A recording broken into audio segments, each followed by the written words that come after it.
Hey YouTube!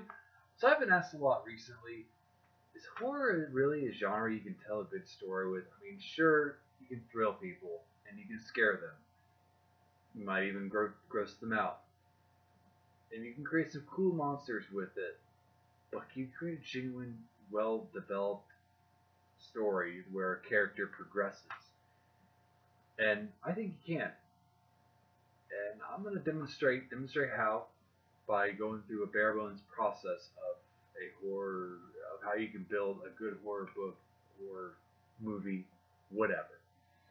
So let's keep it easy. We got our main character. Let's call her Nancy, and we're gonna give Nancy some friends because she's lonely. I mean, she's growing up in high school, college, whatever. So we'll go with our first friend, whose name is Drew. He's the tech savvy nerd, and let's say maybe he even knows a little bit about movies or whatever. And let's let's give her another friend. Let's call her Leslie. Leslie's the preppy girl that is very easy. She's well known throughout the high school. I mean, she's basically a slut. There's always that type of girl in the movie, and she just so happens to be friends with Nancy. And then let's go with let's see, what do I want to name this other girl? Let's name this other girl Kate. Kate is Nancy's best friend. She's a lot like Nancy, where she's sort of honest. She kind of does things by the books. Very smart, but not quite as good as a girl as Nancy. And let's go with let's maybe throw in one more, and let's name this guy Mike. Let's say that Mike is kind of new to the. There's always that new guy that's sort of introduced in the group early on in the movie. Like he hasn't grown up around there, but he's sort of the new kid on the block, and maybe he's sort of the biker jock type. And maybe Nancy's got a romance, a little bit of a romantic connection to him. All right, so you got Nancy and you've got our four friends. So next we gotta add in a problem because just these five people, they're not very interesting in a horror story. They're just a bunch of kids going through high school, and there's no blood, there's no nothing. There's just hormones, parties, and boring teenage angst. And let's save that for Twilight. Um, let's say, what is the problem in our story? What is our antagonist? Let's go with something fairly simple and something that's kind of familiar.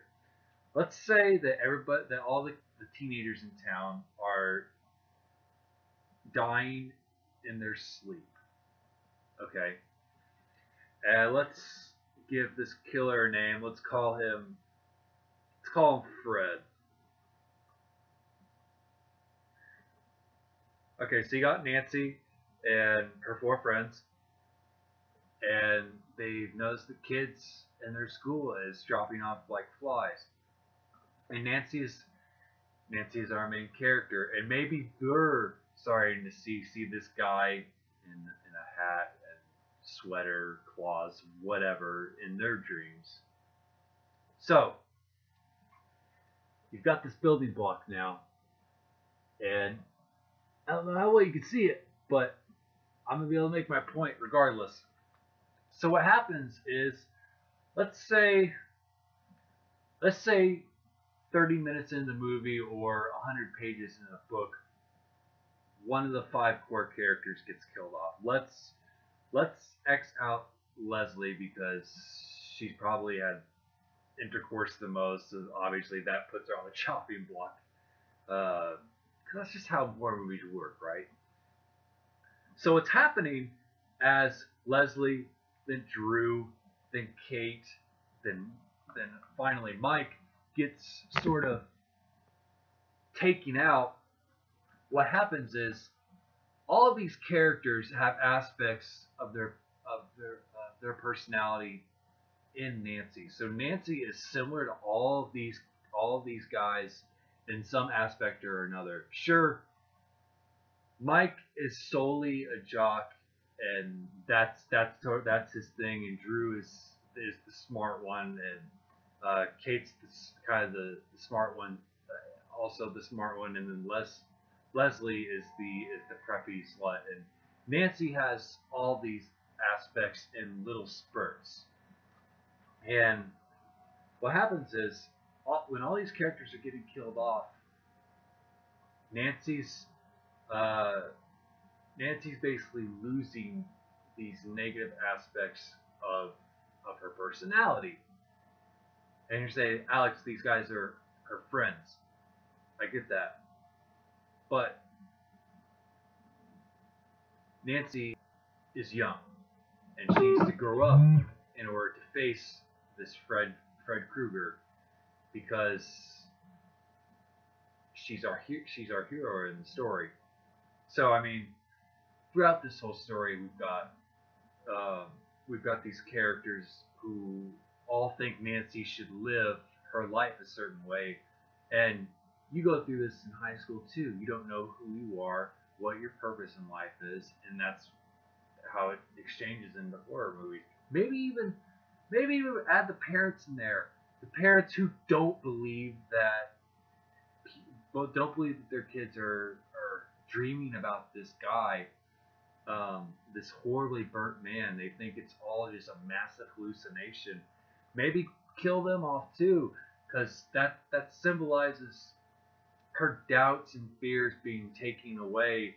So that way, for the final confrontation, she's strong enough and she's able to take on this guy, because she no longer has these aspects of her personality holding her back, because there's no parents to. I mean, the fact that she's lost all these friends basically means that she has to, for lack of better words, man up and become the strong central lead character. And that's the bare bones to a good horror story. If you develop something like this, you can even create a web like I did. Put the main character in the middle, and make little bullet points for each of the other little individual characters, and make sure that you know what they are, because each of these characters represent a certain side of Nancy, or whoever your main character is going to be. And you want to put on their negatives too, because they also represent negative aspects of the Nancy character. And the killer killing them off, like I said, is basically her shedding these negative parts of herself, so that way she can essentially become a warrior, an adult, ready to face life.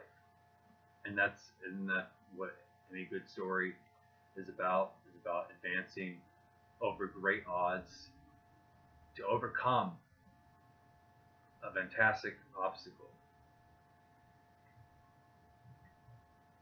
Anyway, you can take that to almost any slasher movie, really, and some. Not all horror movies follow this trend, but a lot of good ones do. And this is the bare bones. This is something to sort of get you started. Maybe start small. Maybe just start out with this. Don't worry about going to something super complex like Stephen King's The Dead Zone. You're not there yet. Starting out with something like this, where you can create individual characters as opposed to really complex plot lines, might really help get you started. Maybe that's what you need to help jog this little thing, this brain of yours. Anyway, hope this is helpful, fun, and feel free to subscribe to my channel. Follow me on Twitter. My new book is scheduled to come out on October 31st. I am super excited about that.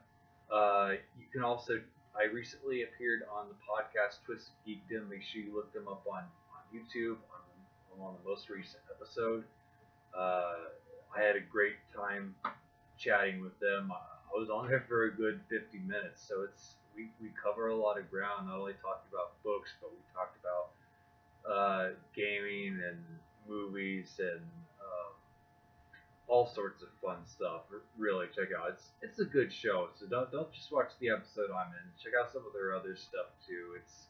It's a lot like classic radio, where they're just talking and shooting the breeze. It's not all about politics or whatever. It's not bullshit. It's kind of fun to just listen to those guys talk. And um,